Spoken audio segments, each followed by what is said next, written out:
¿Qué tal? ¿Cómo le va? Muy buenas noches. Bienvenidos a esta edición del Fin y al Cabo, como es habitual los martes a las 22 horas por Canal C7 de Cablevisión. El agradecimiento a Alfredo Blanco, que me hizo el aguante la semana pasada. El programa está seguro. El programa está seguro con la conducción, no hay ningún tipo de problema. Puedo estar yo, puedo estar Blanco, pero el programa sale bien. Así que el agradecimiento a Blanco, espero que esto no signifique una serruchada de piso, pero realmente lo de Alfredo fue formidable la semana pasada. Bien, un día muy particular. Dicen que no se festeja la muerte, sin embargo, la muerte hoy la festejamos.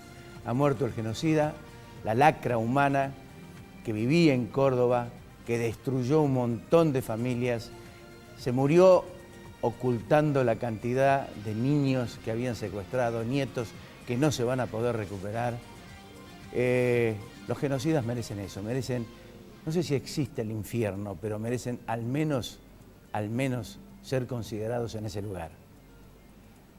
Merecería otro calificativo que es imposible reproducirlo por la televisión.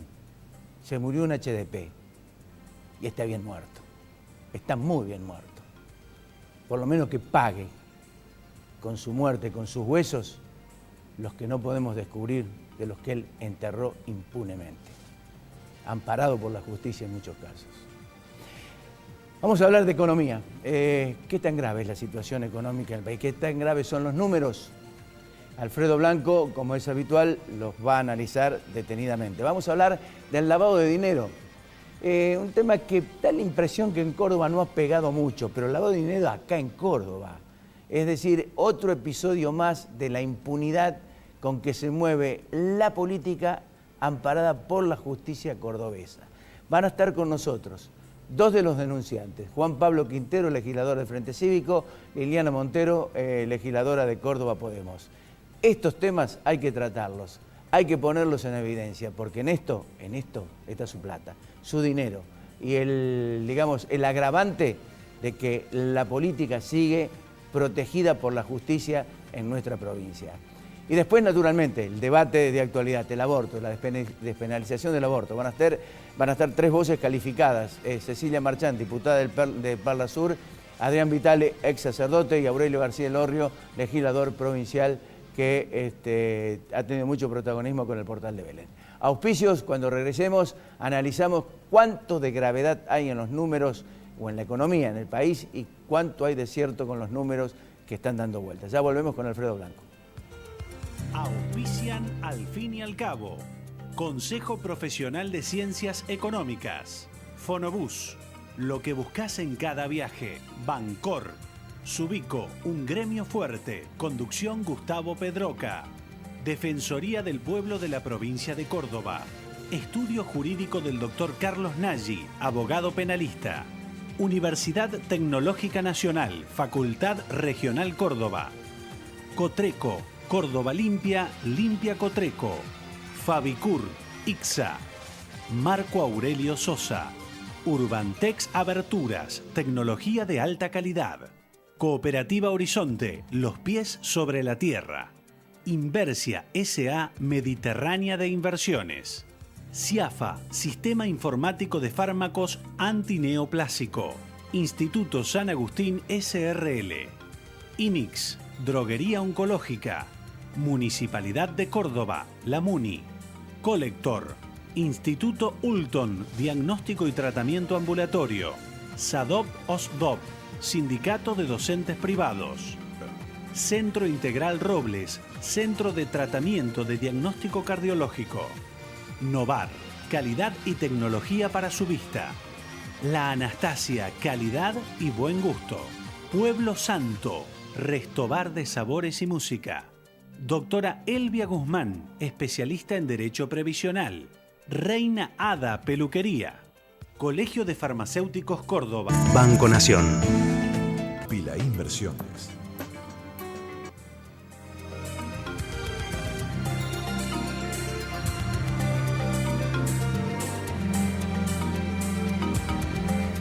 ¿Qué pasa con la economía? Alfredo Blanco lo analiza después de dos auspicios. Auspician la columna económica del licenciado Alfredo Blanco, Bancor. Municipalidad de la Ciudad de Córdoba, La Muni. Fabicur, ICSA. Marco Aurelio Sosa. Urbantex, tecnología de alta calidad.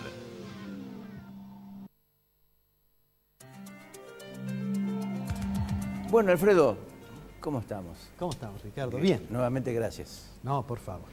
Yo ¿qué sabía está que usted hoy volvía, porque el riesgo que asumen dejarme la conducción es muy alto. No, al contrario, no. Recién acabo de aterrizar, así que ya estaba. ¿Cuánto de gravedad hay con los números? Se manejan tantas cosas, tantas hipótesis, tantos comentarios. A Duhovne lo arrebató. No es pariente mío, el Fonseca. Un señor ese. Fonseca, un señor Fonseca que no es pariente mío. Pero le gusta hacer quilombo, así que no sé, pero no es mío. Es un economista de la Complutense que es argentino. Sí, es argentino. Sí, bueno, estamos viviendo esta sensación de que la cosa viene muy mal y demás, Sí. así que vamos a ver algunos números. Vos sabés que en realidad un médico, filósofo y pensador del siglo XVII, que se llamaba Sir William Petty, escribió un libro, es como un antecedente del nacimiento de la economía política clásica, ¿no? Sí. O sea, escribió en el siglo XVII, la economía política clásica nació con Adam Smith, en 1776 se publicó La riqueza de las naciones. Bueno, en el siglo XVII, este señor, Sir William Petty, escribió, entre varias cosas que escribió un libro que se llama Aritmética Política, y que comenzaba diciendo, en lugar de usar palabras superlativas o comparativas, voy a usar números, pesos y medidas. Y entonces se lo refiere siempre como una especie de predecesor de la mirada de los estudios empíricos en economía, ¿no? Digo, como dato anecdótico, ya que estamos hablando de historia del pensamiento, en la historia crítica de la teoría de la plusvalía, que es un libro que escribió Marx, que en la edición española es el tomo 4 del Capital, Marx estaba convencido que este señor Petty era el fundador de la economía política. Y Marx era un tipo que no era muy generoso en los elogios, así que sí, no es poca cosa. Bueno, pero no nos vayamos del tema. Digo, vamos a hablar un poquito de los números para tratar de explicar esta sensación. Hace un rato le decía a uno de tus invitados que el año pasado, para esta época, también había una sensación complicada y buena parte del oficialismo estaba preocupado y de la oposición esperaba que para las elecciones esto le iba a rendir algún rédito. Nosotros en aquella oportunidad dijimos, es probable que una mirada demasiado crítica de la situación no resulte finalmente beneficiosa, porque cuando lleguen las elecciones, a lo mejor la situación económica no es tan grave como se está planteando. Yo pienso que una cosa que está ocurriendo es algo similar a lo que ocurría con el último periodo del gobierno de la expresidenta Fernández de Kirchner. Muchos ultraliberales, digo como Kachanowski, no vamos a hacer nombre, o Broda, todos los días anunciaban que llegaba el apocalipsis, ¿no? Y entonces eso le permitía al gobierno decir, bueno, usted ya me lo dijo y el apocalipsis no llegó, y probablemente reincidir en los errores que cometía, porque tenía la ventaja de que esos anuncios en realidad estaban más basados en una mezcla de expresión de deseos con la consideración de una sola variable o cosa por el estilo. Me da la impresión que ahora puede llegar a ocurrir una cosa similar. Pero veamos un poco los números, porque yo creo que este año 2018, que empezó con toda esta sensación, en realidad este año a mí me parece que empezó en diciembre del año pasado, aunque pueda parecer un oxímoron decir que este año empezó el año pasado, pero ¿por qué? Porque hasta diciembre del año pasado daba la impresión que tanto en lo económico como en lo político al gobierno le iba mejor de lo que hoy se lo percibe. Sí. Vamos a ver unos números. Yo le voy a pedir al director que ponga una placa. Vamos a ver algunos números para ver por qué el año pasado parecía que estábamos bien y hoy nos fuimos, digamos, a la banquina. Esa es la tasa de variación del IPC, 1.8, que es una tasa altísima, que es la mala noticia de enero, y que digamos que es altamente probable que vuelva a ser mala noticia en febrero y marzo, habida cuenta de la presión de las modificaciones de tarifas, etcétera, ¿no? Entonces, por un lado, digamos, en materia de inflación, este año claramente los números muestran que la pretensión del gobierno, que la tasa de inflación venía bajando, bueno, a diciembre el gobierno reconoció que las metas de inflación y que la estrategia del plan de metas de inflación sobre la base de que la tasa de la política monetaria iba a lograr bajar la inflación y quebrarla y que era fácil, esa confianza y eso casi caprichosa de Sturzenegger no funcionaba y tuvo que reconocer que había que modificar la meta inflacionaria. Sí. ¿No? Vamos al otro número. Este número es, yo digo, este es el número, el peor número que tiene la Argentina. Quizás por lo contemporáneo nosotros no nos damos cuenta que si retrocedemos a los albores del nacimiento de la democracia, el desempleo en la Argentina, la pobreza en la Argentina, es decir, lo que están por debajo de un determinado nivel medido por ingreso, en realidad era de un dígito, ¿no? Bueno, hoy tenemos esa tasa de pobres. Digo, eso es una cosa, esto no tiene que ver con la economía, esto tiene que ver con el sentido humano, con la dignidad de las personas. Eso es una cosa terrible. Y si bien el gobierno anuncia como una meta, pobreza cero, da la impresión de que el camino para llegar, no digamos a pobreza cero, sino a bajarla, viene demasiado lento. Y el cambio del sentido de la ayuda social. Bueno, ahora hay toda una serie de modificaciones, pero el dato concreto es que, y si uno abre ese dato y ve quiénes son los pobres, y ve cuánto es la pobreza en la infancia, bueno, directamente, alguna vez lo hemos analizado acá, es tremendo. Vamos al tercer dato que quiero mostrarles. Esa es la tasa de desempleo abierto, 8.3. Esa tasa bajó un poco. Esta tasa corresponde al tercer trimestre del 17.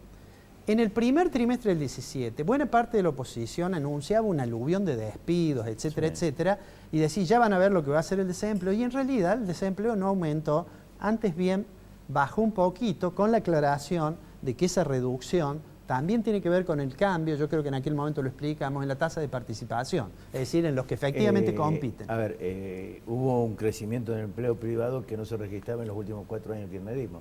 Bueno, y un aumento de empleo registrado también. Mira por favor este gráfico. A ver. Este gráfico muestra la evolución de trabajo registrado. Esa es una serie desestacionalizada, es decir, sacado el efecto de estacionalidad. Claro. El rojo, o rosa, no sé cómo se está viendo, es el privado y el otro es el público. Si vos te fijas, octubre, noviembre del 17, cuando yo digo terminaba el año 17 en noviembre, sí, hay una ligera reducción en el público y en realidad hay un aumento del privado. Si lo vemos en números, si esto mismo lo vemos en números, es el cuadro siguiente. En este cuadro que vamos a poner ahora, vas a ver que allí tenés lo que vos decías. Asalariados registrados, el total, que son 6 millones, bueno, el cambio de asalariados, ¿ves? Hay un crecimiento más o menos de 1%. Es muy poco, pero lo que sucede es que la economía también creció muy poco, pero digo, lo que no ocurrió fue lo que alguna parte de la oposición hacía, diciendo, ya llegue el apocalipsis, que fue lo mismo que le ocurrió a la oposición en el gobierno anterior también, claro, ¿no? Bueno, ahí está cuánto cambia mensualmente. Aquí hay un dato anexo, no sé si lo tenés considerado o no, que es el trabajo informal. No, bueno, sí, acá estamos hablando de asalariados que están reales, registrados, ¿no? Es decir, no está, digamos, Argentina tiene entre 35 y 40% probablemente de asalariados no registrados, lo cual que genera... eso es lo que procuraba Macri con el envío de la ley de reforma laboral para blanquear concretamente, y creo que es uno de los digamos, apartados con que la ley se ha abierto, ¿no? Sí, bueno, cuando vimos el tema de la reforma laboral dijimos, una primera afirmación, no es cierto que si uno precariza las condiciones laborales baja la tasa de desempleo, eso es falso. Sí. Si uno flexibiliza, como le llaman, el mercado, no necesariamente baja la tasa de desempleo. Ejemplo de eso, la década del 90. Sí.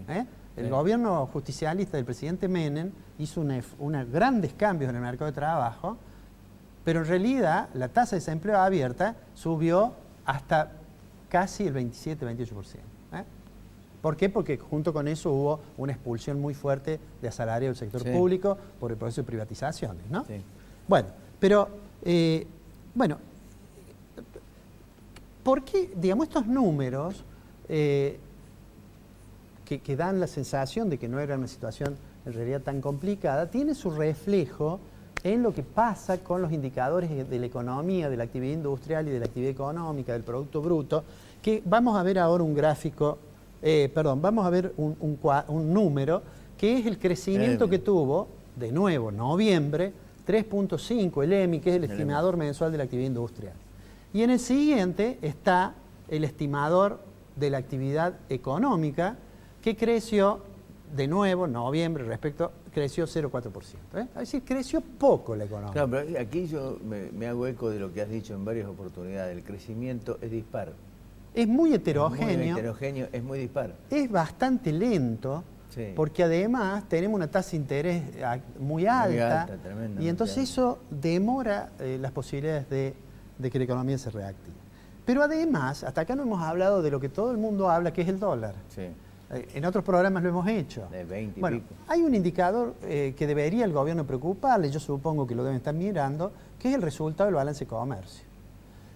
El gráfico siguiente, vas a ver, eso es el mes de enero, de todos los eneros, de 2008, 2009, el déficit del desequilibrio de exportaciones menos importaciones. La barra más clara son las importaciones y la barra más oscura son las exportaciones. En enero del 2018 tenemos 986 millones de dólares de déficit comercial, solamente superado por un dato del 2014, en enero, ¿no? En enero. Si uno toma todo 2017, también tenemos un déficit comercial gigantesco. 8.500, 8.800. Sí, eso es indicador. Casi lo mismo que los 9.000 millones que consiguió Caputo en el exterior los primeros meses. En enero, claro. En enero. Pero digo, eso es un indicador de que hay un problema con el tipo de cambio, Sí. que hay un problema en decir, digamos, la peor de las experiencias es que se te atrase el tipo de cambio y vos abras la economía. Sí. Porque eso te va a generar problemas. Sí. Nos ocurrió a fines de los 90. Sí. Sí. A los fines del programa de la convertibilidad, el tipo de cambio se atrasaba y la economía estaba muy abierta y el proceso de desindustrialización fue muy Bueno, marcado. el textil pasó del 50 al 70 ahora. Bueno, y en la Argentina nos ha ocurrido varias veces. Sí. El plan de diciembre del 78 de Martínez de Oz, que bajó los aranceles y era la tablita, ¿te acordás? Sí, Cambiaria, sí. En la época del DM2 y de la plata dulce, ¿no es cierto? Sí. También significó, en el caso de Córdoba, un tercio de la actividad industrial Afuera. digamos, dejó de funcionar. Bueno, entonces digo, si uno mira eso, ¿cuál es la conclusión más importante? Todo eso es hasta noviembre, ¿no? ¿Qué cosa es la más importante, me parece, que debería estar mirando el gobierno ahora? Por delante tiene desafíos muy grandes. Voy a decir, creo que el gobierno tiene la suerte que la oposición, en realidad, hace un balbuceo de las cosas que no le se le gustan. cae una idea tampoco. Sí, bueno, es complejo porque es una realidad muy complicada. Pero digo, entonces el gobierno dice, bueno, usted me dice que la devaluación pasa a precio. Por ejemplo, a alguien que no hay duda que es una persona que ha estudiado economía, que es Axel Kicillof, que en enero del 2014, cuando devaluaron, ¿te acordás de devaluación? Sí, dijo, no, la sí. devaluación no pasa a precio. No hay pass-through, como dicen los economistas. Sí. En 3 meses la devaluación se la había comido la inflación. Ahora, cuando devaluaron en la unificación cambiaria, dijo siempre la devaluación pasa a precio. Dijo al revés de lo que había dicho antes. Está más cerca de la verdad ahora que antes. Pero, digo, eso es como una ventaja para el gobierno. ¿Cuáles son los interrogantes, las cosas que yo creo en las cuales el gobierno tiene muchas dificultades para acertar en el diseño de política económica? Lo he puesto en el grafo siguiente como una especie de títulos, digamos. Sí, a ver. En primer lugar, el Inflación. tema de la inflación. Yo he dicho acá, y lo vuelvo a decir, yo no creo que el programa meta de inflación funcione. No porque no haya funcionado en otros países, sino porque en otros países la tasa de inflación de partida era más baja Sí. y no había necesidad de cambiar tanto la estructura de precios relativos. Entonces yo no creo que solo con la política monetaria vayan a resolver el tema de la inflación. Al contrario, eso trae otros problemas.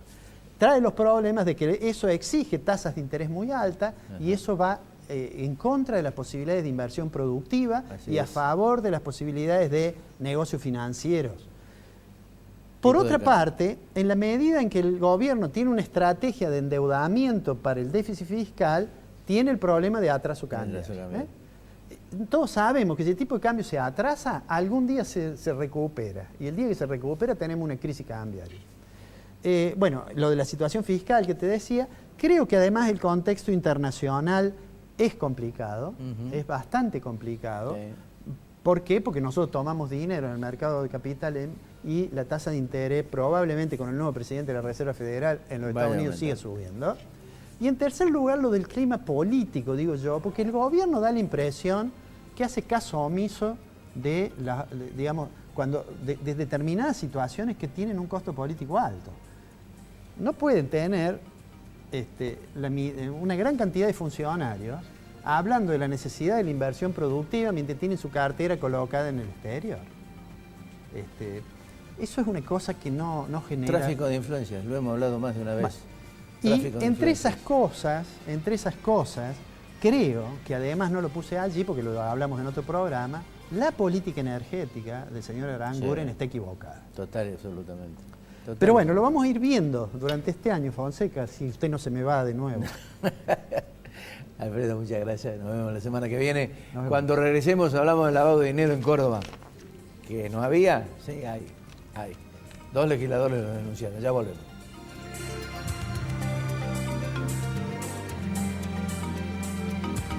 Blanqueo y moratoria. Aproveche ventajas y disminuya riesgos. Consulte a un contador matriculado. Consejo Profesional de Ciencias Económicas de Córdoba. Un banco presente junto a todos los argentinos. Banco Nación.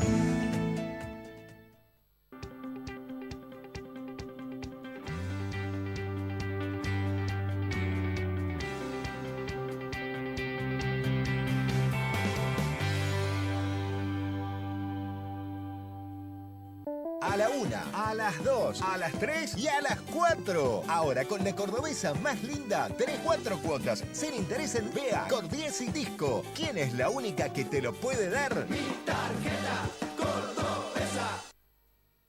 Sabemos que podés escuchar. Pero también necesitas que te escuchen.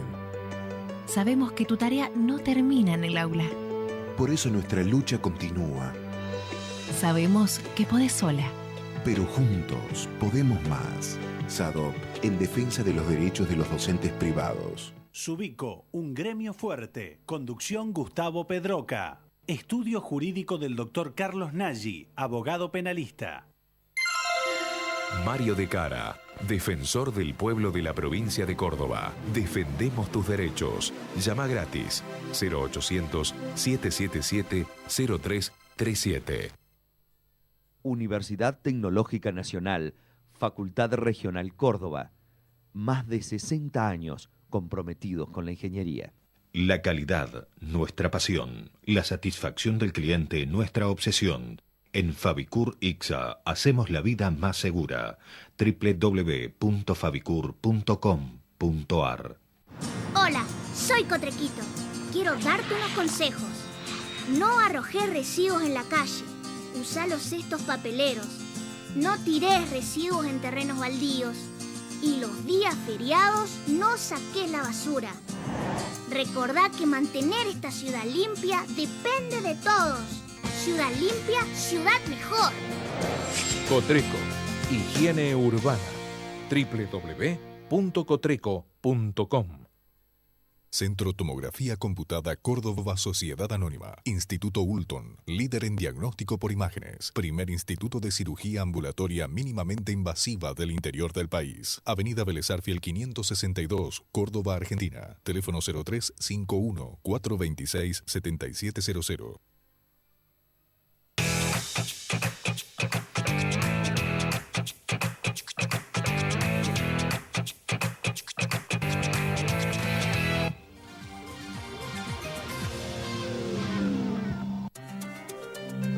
Bien, 3 legisladores han hecho denuncias con respecto al lavado de dinero en Córdoba. Quien no creía que en Córdoba se lavaba dinero, bueno, acá se lo van a demostrar 2 de esos 3 legisladores. Pero quiero recordar un dato significativo anterior a este episodio, Córdoba Bursátil. Desaparecieron 5.000 millones de pesos de la cartera de Córdoba Bursátil.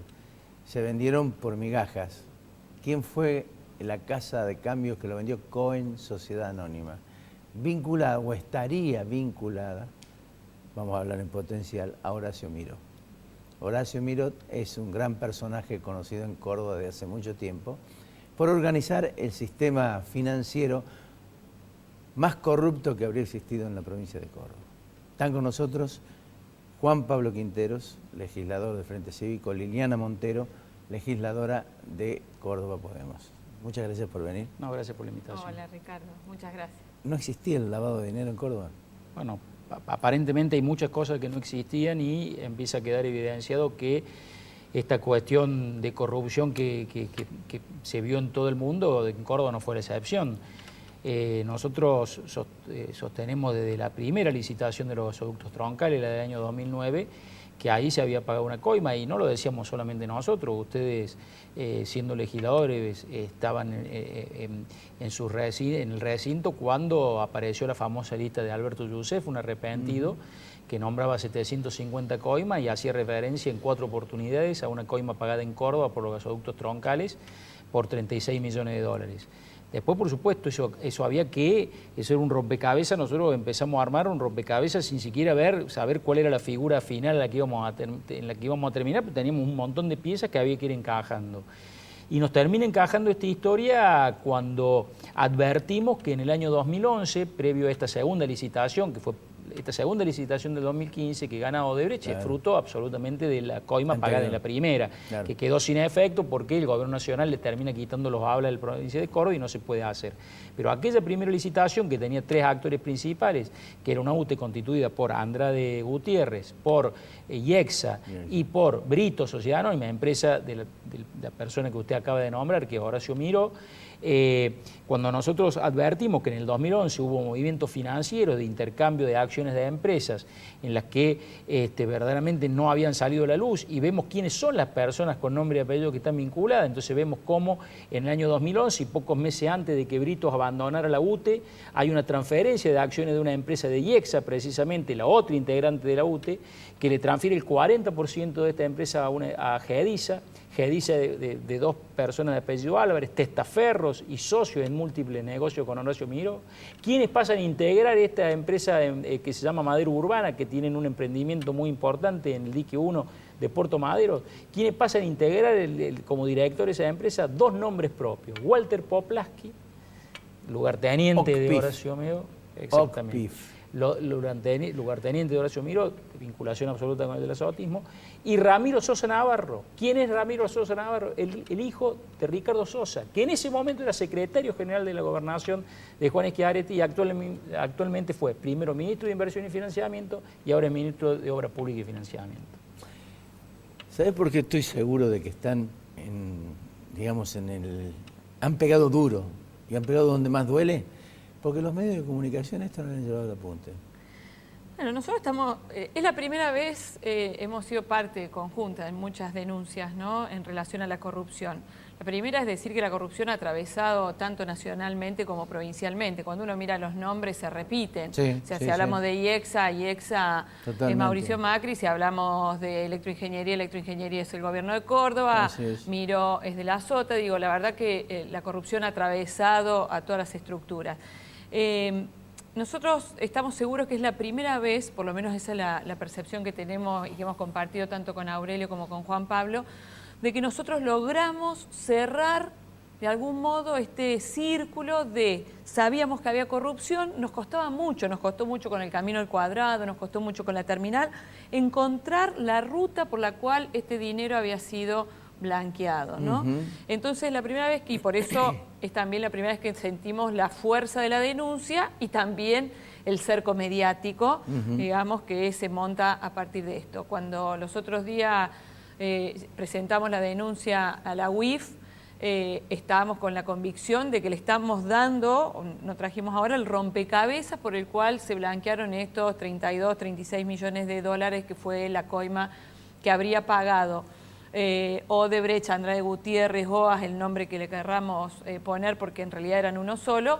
¿A través de quién? De quién era el responsable. Dicho por nosotros no, dicho por la investigación en Brasil. Sí, sí. El responsable de distribuir las coimas en la Argentina era la persona designada por IEXA. O sea, IEXA era la empresa que tenía que distribuir de algún modo la coima a las otras. Entonces, cuando hacemos la línea de tiempo, coincide temporalmente que Brito se retira de los gasoductos Córdoba y que a partir de los datos que da Juan Pablo de Álvarez pasan a integrar Madero Urbana. La verdad que es una operación compleja, que a nosotros no nos fue fácil obviamente encontrarla, pero que además hemos acreditado con los propios papeles que tiene la documentación. Sí, por lo sí, tanto, sí sabemos que estamos por el camino correcto. Y te voy a eso. decir una cosa, ¿sabes qué nos da la pauta de que estamos en el camino correcto? Que toda la defensa que hicieron en La Voz del Interior a quienes consultaron tuvieron que ver con cuestiones de es un delirio, no tiene ni pie ni cabeza. Ninguno dijo, mire, nos parece que si tienen pruebas está bien que vayan a la UIF y nosotros vamos a concurrir a la UIF a desmentirlo. La verdad que las explicaciones son de por más burda, nadie ha salido a decir, no, miren, esto no es así por esto, por esto, por esto, por esto. O sea, hasta ahora esto no ha sucedido y creo que lo que intentan es desprestigiar a quienes hemos hecho la denuncia, como lo han hecho siempre, ¿no? La verdad que no nos preocupa eso. Yo cuando leí esto, no estaba acá, pero cuando leí esto, dijo, gol, acá está. Es lo que tanto se había buscado para encontrar el punto de partida de la corrupción, mejor dicho, el punto final del lavado de dinero en Córdoba. Sí, nosotros también sentimos que hemos hecho un gol, el problema es que no tenemos árbitro para que lo convalide, entonces... ¿Dónde está? ¿En la justicia federal esto? Esto está en la UIF. En este momento, a ver, nosotros tuvimos 3 vías. Tenemos la vía abierta en Curitiba, en donde estuvimos el año pasado hablando de estos temas y donde surgió este tema de cómo las empresas brasileras en los lugares donde no podían directamente a hablar con gobiernos o con dirigentes o con empresarios que se hacían socios de una empresa local, en este caso está acreditada en la causa, no es un invento nuestro, que era IEXA, y a través del CEO de IEXA, Javier Sánchez Caballero, era la persona que era el encargado, y lo dice Marcelo Odebrecht en una declaración en Perú, y lo dice claramente sobre Argentina, dice, nosotros teníamos empresas locales socias que sobornaban funcionarios políticos de la oposición y del oficialismo y de la oposición, sobornaban a empresas y sobornaban periodistas. Lo dice claramente Marcelo Odebrecht, lo dice claramente. Y nosotros hemos, digamos, y después ellos compensaban con esas empresas locales como eran las cuestiones de los sobornos. Esto, nosotros cuando estuvimos en Curitiba nos vinimos con un panorama muy claro de cómo era el operatorio de estas empresas y cómo había sido su desembarco en el 2009 y sus posteriores desembarcos que tuvo el intento fallido en el 2012 con Odebrecht haciendo la autovía 36 y después la concesión directamente ya de los gasoductos en el 2015. Y también con la Procuración de Investigaciones Administrativas a cargo del fiscal Sergio Rodríguez, donde también habíamos hecho una presentación porque es quien centralizó lo que eran las denuncias de Odebrecht y le acompañamos a este hecho como nuevo, y en la UIF porque ahí sostenemos que ha habido un lavado de activos claramente con la figura de lo que el lavado de activos significa, es ingresar dinero proveniente de un hecho ilícito al negocio legal, y lo hicieron a través de una empresa que se llama Madero Urbana, que es una empresa de la construcción.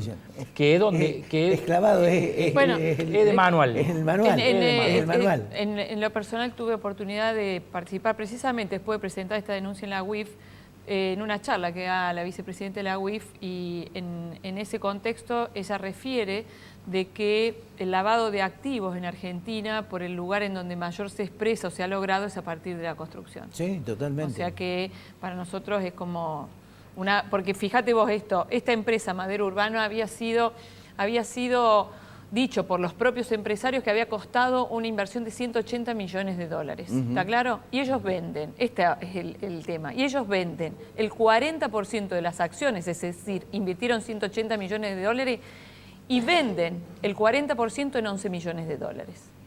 Sí. Está claro te voy que... a dar un dato con el tema de los parques eólicos. Los parques eólicos, vos para conseguir un proyecto tenés que poner 400, 500 mil dólares cuando vos ya tenés invertido a lo mejor 40, 50. Entonces te dicen, para que el ministro Aranguren lo firme, vale 5 millones. 2 millones y medio para vos, 2 millones y medio para la consultora. Esto es lo que se haría con los parques eólicos ahora. Pero me quería referir un poco a lo que decía Liliana, al rol del oficialismo de tratar de desmentir y desarticular esto. No, el oficialismo no termina de entender que la mayoría de las denuncias que se han realizado han sido con papeles, con documentación, no han ido con papeles de diario. No, que no han faltado pruebas, lo que han faltado fiscales que investiguen con independencia y que lleguen al fondo de la cuestión. En esta circunstancia, en estos días que no he estado, me encuentro circunstancialmente con Nico Viñaski, fin de semana con Nico Viñas, que estaba con su familia. Lo saludé, me presenté y le dije, mira, te felicito por lo que estás haciendo. En Córdoba se está haciendo, pero el problema de Córdoba es la justicia. ¿Y vos qué te crees que nos pasa a nosotros? Dice. Sí, que ese es el problema, Sí. ese es un problema grave. ¿Qué te crees pero que nos pasa a nosotros? yo quiero que, para que la gente lo entienda y que quede claro por qué nosotros apuntamos tan claramente y sentimos que esta vez hemos pegado en la línea de flotación. Nosotros estamos denunciando una operación de lavado de activos entre septiembre y diciembre del año 2011. Claro. Septiembre y diciembre del año 2011 se da la particularidad. El 7 de agosto había sido la elección a gobernador en Córdoba del año 2011. Había ganado José Manuel de la Sota. Schiaretti dejaba el poder el 10 de diciembre y se lo entregaba precisamente de la Sota. Queda tan clara la estructura de negocio en Unión por Córdoba entre de la Sota y Schiaretti, queda tan expresada que en esos 3 meses en que uno se iba y el otro llegaba, pone de la Sota un hombre de su riñón y su confianza a controlar este negocio, como Walter Poplaski, que es Horacio Miro, y Schiaretti pone nada más y nada menos que al hijo de Ricardo Sosa a controlar este negocio. Entonces, digamos, es como que papeles sobran, Ricardo, pruebas sobran. Ahora realmente queremos ver si la UIF y los que investigan están a la altura de las circunstancias para animarse a investigar lo que nosotros le hemos llevado servido en bandeja. Pienso rápidamente el acuerdo Macri-Schiaretti. Digo, ¿hasta dónde llegar hasta ahí? Y lo cierto es, yo me remito a la realidad. La realidad nos dice a nosotros que Argentina es uno de los países en donde no va a avanzar y no ha avanzado la investigación por el tema de Odebrecht. Y no va a avanzar precisamente por esta transversalidad que cruza a los distintos poderes públicos, incluida la justicia, ¿no? Cuando acá se está esperando la justicia, yo digo, acá el problema no es la justicia, acá el problema es la política, el sistema de designación de los jueces, es cómo controlamos a los jueces en su desempeño, o sea, me parece que hay un combo bastante aceitado de muchísimos años en la Argentina, en donde la verdad, Juan Pablo recién decía, nosotros esperamos que la UIF avance. Y la verdad que tenemos dudas, ¿no? Hasta ahora tampoco nos merece la UIF ninguna confianza en sentido de decir ha avanzado en causas complejas. Acá nadie avanza, todos amagan, usan la corrupción para mostrarle, decía un amigo, la bruja de trapo, y si no hace lo que yo quiero, te la saco. Pero en realidad no han avanzado. Liliana, Juan Pablo, muchas gracias. Gracias. Cuando regresemos, abrimos el debate de la despenalización del aborto. Ya volvemos.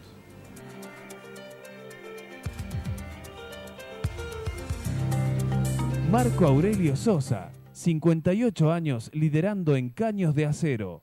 www.marcoaureliososa.com.ar. Aberturas Urbantec, tecnología alemana, producción argentina. www.urbantec.com.ar. Pensá en tu futuro. Hablemos de tus ahorros. Pila Inversiones. Colegio de Farmacéuticos Córdoba, siempre junto a los farmacéuticos de Córdoba. Corro 146, teléfono 424-9511. Las obras llegan a los barrios y con las obras llega la inclusión, la recreación, el deporte, la educación. La ciudad suma un nuevo parque educativo en barrio Villa Allende Parque, en la zona noroeste. Actividades deportivas, recreativas y muchos talleres para todas las edades. Un espacio que celebra la autonomía de los barrios. Descubrilo vos también. Y prepárate para disfrutar de la pileta durante todo el verano. Ingresá en parqueseducativos.córdoba.gov.ar y conocé los 5 parques educativos que crecen en la ciudad. Córdoba, capital social. Municipalidad de Córdoba.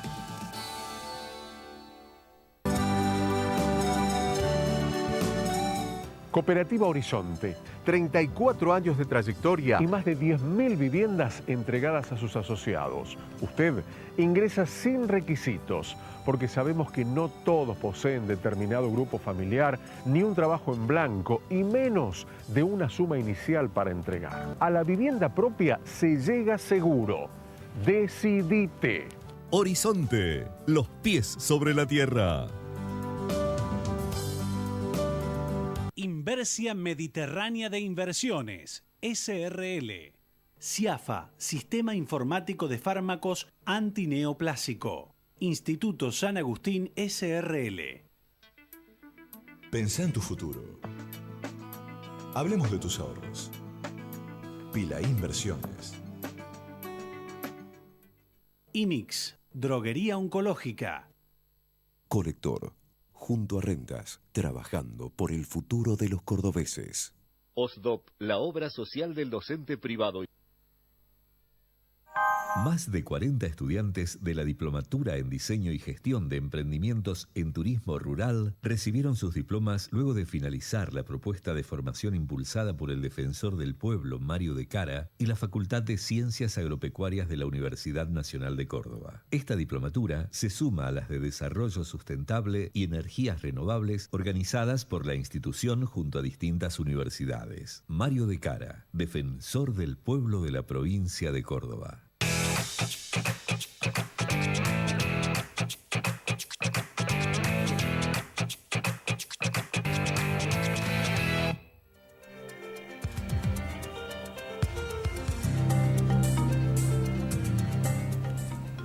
Insólitamente, el presidente de la Nación, Mauricio Macri, mandó debatir sobre la ley de aborto, de despenalización del aborto. Muchas suspicacias han rodeado precisamente una decisión de esta naturaleza, particularmente aquella que tiene que ver con la política, tratando de alguna forma que el gobierno nacional con esta medida trate de tapar algunas circunstancias que no le son favorables desde el punto de vista político y económico.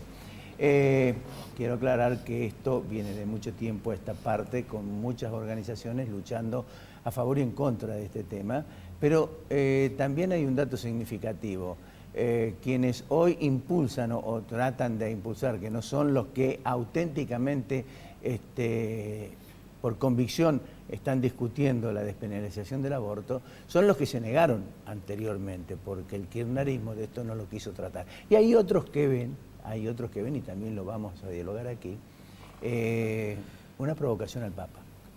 Es decir, directamente una provocación al Papa, porque evidentemente las relaciones, y se sabe, esto no es ninguna novedad, que las relaciones del gobierno nacional con el Papa Francisco no son buenas, no están en su mejor momento. Hemos invitado a 3 personas calificadas, de opinión y convicción cada uno de ellos, para analizar este tema. Cecilia Merchán, diputada del Parla Sur, Adrián Vitali, ex sacerdote, y el legislador de Unión Vecinal, Aurelio García Elorrio, que también ha trabajado mucho sobre el tema del aborto, de la no despenalización del aborto en Portal de Belén. Gracias a los 3 por venir. Gracias. Empezamos por la dama, me van a decir. Como correcto. ¿Despenalización sí o no? Por supuesto que sí. Para nosotras, bueno, vos ya sabes muy bien que hace muchísimos años que viene esta pelea o esta posibilidad de instalar esta discusión. Mientras fui diputada nacional, fue una de las tantas banderas que llevamos ¿Junto adelante. con dónde? Sí, y muchas otras. Y muchas otras. Y creo que es muy importante poder discutir esto, porque tenemos que empezar a quitar la cantidad de hipocresías que rodea la cuestión de la legalización del aborto. Hay muchísima hipocresía alrededor, entre otras cosas, muchos que dicen estar en contra de la legalización del aborto son los mismos que se opusieron constantemente a la implementación de las leyes de educación y salud sexual. Muchísimos que dicen estar en contra, después lo dicen en términos generales, pero pretenden que las mujeres de sus propias vidas sí puedan acceder a un aborto legal cuando les hace falta. Y eso lo sabemos perfectamente que ocurre en todas las clases sociales, porque el aborto no es algo que se dé en un solo sector, sino que se da en todas las clases, se da en todas las religiones. Entonces, tanto hombres como mujeres de esta sociedad, sabemos que es algo que ocurre, que sucede. Yo creo que no hay nadie que no conozca a una mujer que haya abortado en la Argentina, ¿no? Entonces creo que si efectivamente lo seguimos sosteniendo ilegal, deberían estar llenas las cárceles de mujeres, o es una cosa totalmente absurda.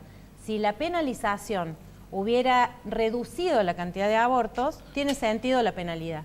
Pero cuando la penalidad lo único que hace es generar clandestinidad, igualmente las mujeres siguen practicándose abortos, genera una clandestinidad que hace que aquellas que tienen dinero para poder acceder, acceden a un aborto seguro y legal, pero seguro, y aquellas que no tienen, no pueden acceder a esas posibilidades y terminan con complicaciones a veces extremas para su propia vida. Y ahí sí se reduce la brecha, ahí ya son todas mujeres pobres y fundamentalmente jóvenes las que terminan con complicaciones o en la muerte por aborto, por el aborto ilegal. Entonces creo que poder discutir esto con todos los elementos sobre la mesa y que lo estemos discutiendo en esta sociedad de la manera tan masiva como se está discutiendo, tiene que ver con que creo que cada vez más perdemos los niveles de hipocresía y empezamos a tomar estas discusiones un poco más en serio. Aurelio, ¿te sentís involucrado en esa hipocresía? No, en lo personal no, porque, a ver, durante 25 años de mi vida me dediqué a apoyar a mamás embarazadas, a mamás solas. Yo creo que la hipocresía más fuerte es la del gobierno. ¿Vos crees que está cruzado por la política? Claro. Imagínense,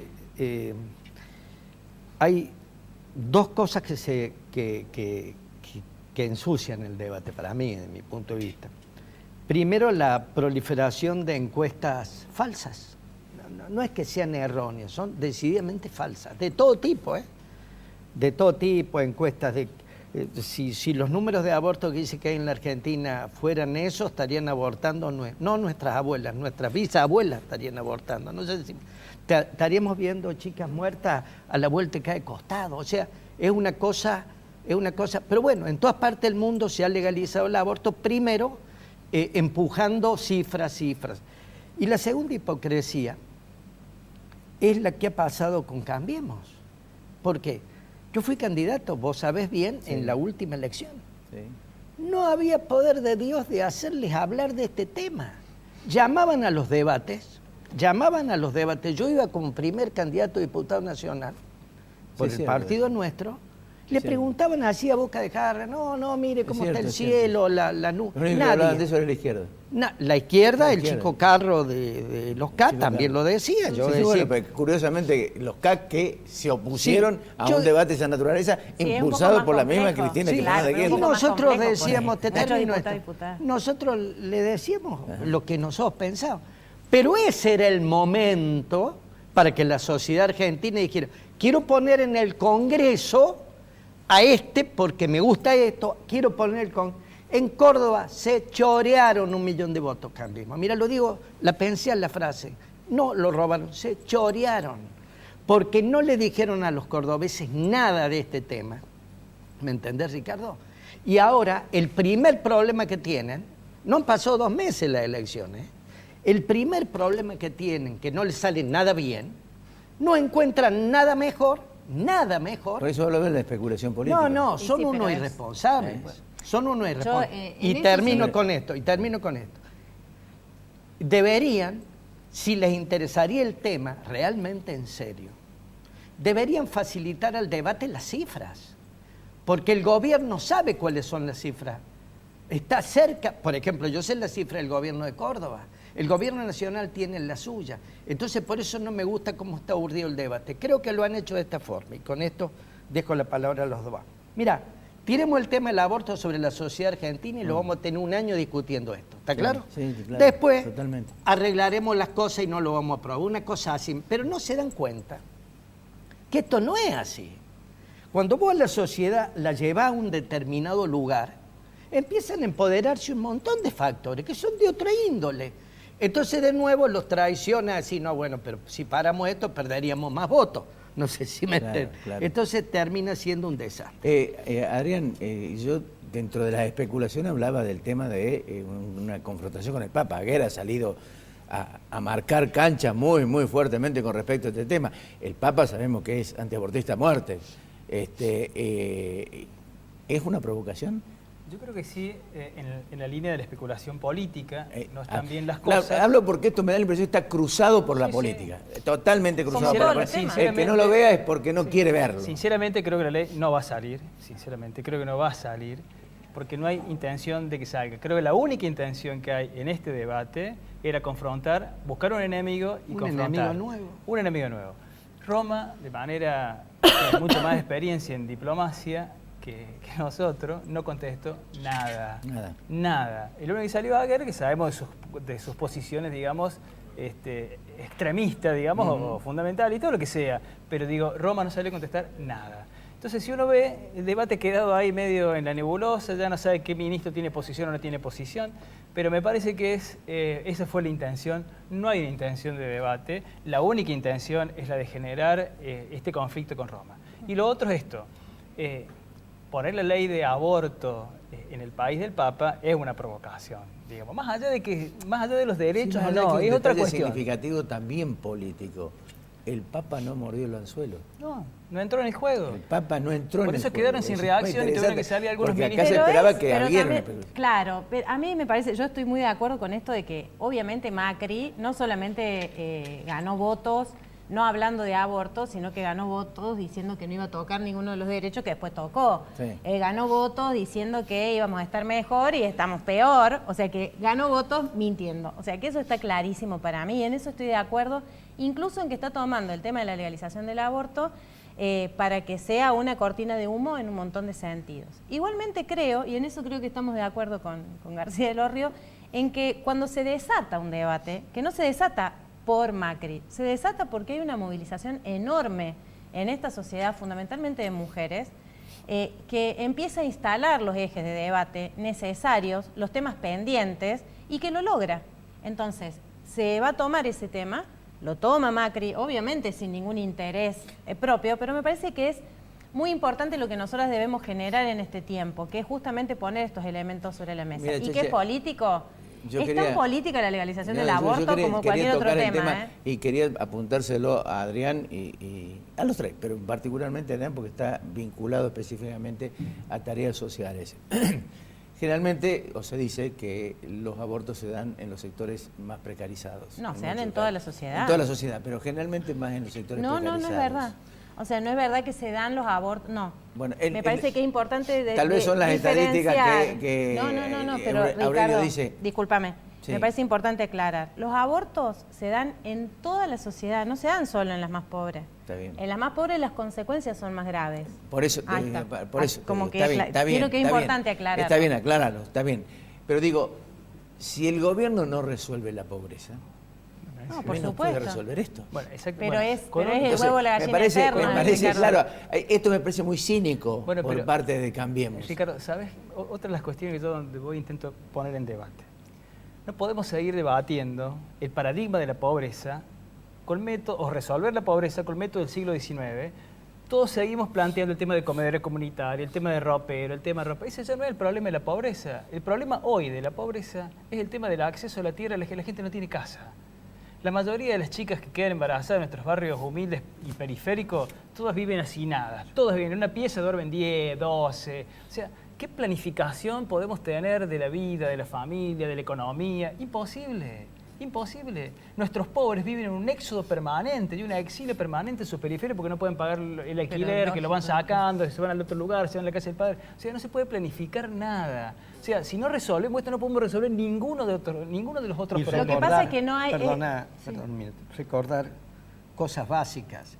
Si pudiéramos tener un debate sano sobre este tema, deberíamos recordar que desde tiempo inmemorial, en nuestra cultura, los niños y las mujeres eran lo primero a cuidar. ¿Está claro? Los niños y las mujeres eran lo primero a cuidar. Pero hasta eso nos privan de ese análisis. ¿Quién tiene que cuidar a los niños y las mujeres? ¿Los hombres? Las mujeres cuidamos a los niños. Y las mujeres en general nos cuidamos solas. Así, ¿por qué dice que la sociedad tiene que cuidar? La sociedad somos hombres, mujeres, niños y niñas y personas trans. Y a nosotros a mí no me han cuidado los hombres. Pero espere. Y mire esto. Nos enseñaron que en los niños y las mujeres primero. ¿A quién le enseñaron? A todo el mundo, pues eso es la situación más válida es la de un niño. Pero mire otra cosa, una niña en el vientre de su madre... Peronizado. Es muy falso. Escuchado, Ricardo. Es muy falso. Una niña en el vientre de su madre también es mujer. Está claro. Lo que es importante para mí es poder ver que una sociedad injusta como la nuestra, que es lo que vos relatabas, que obviamente comparto absolutamente, o sea, no se puede planificar una sociedad donde además la desigualdad, el problema de esta sociedad no es la pobreza, es la extrema riqueza que pasa en nuestro país y pasa en un montón de otros países, o sea, que es algo que hay que combatir. ¿Por qué por hablar de eso no vamos a hablar de otras cosas? Como por ejemplo, que tanto cuidado tienen que tener sobre las mujeres.